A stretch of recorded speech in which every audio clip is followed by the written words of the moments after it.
ഈ പോക്ക പോകുന്നുവെങ്കിൽ ഇന്ത്യയിൽ ഉടനെ തന്നെ ഒരു ലോക്ക്ഡൌൺ ഉണ്ടാകും.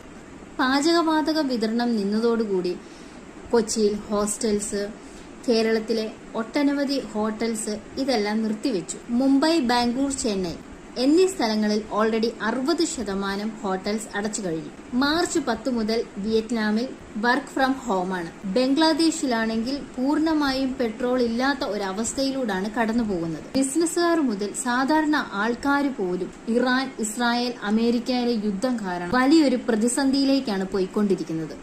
ഗ്യാസ് ഇല്ലെങ്കിൽ എന്താ, ഇലക്ട്രിക് സ്റ്റൗ ഉണ്ടല്ലോ.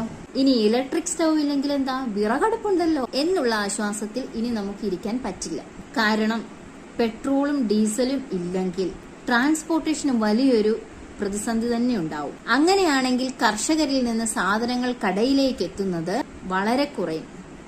അടുപ്പിൽ വേവിക്കാൻ അരിയുണ്ടെങ്കിലല്ലേ നമുക്ക് ഭക്ഷണം കഴിക്കാൻ. വരുന്ന വാർത്തകളെല്ലാം ശരിയാണെന്നുണ്ടെങ്കിൽ പണ്ട് നമ്മൾ കോവിഡ് കാലത്ത് ഓൺലൈനിൽ കൂടെ സാധനങ്ങളൊക്കെ വാങ്ങിച്ചുകൊണ്ടിരുന്നത് പോലെ ഇനി ഓൺലൈൻ ആപ്പ് വഴി സാധനങ്ങൾ വരുത്തേണ്ട ഒരവസ്ഥയാണ് വരുന്നത്.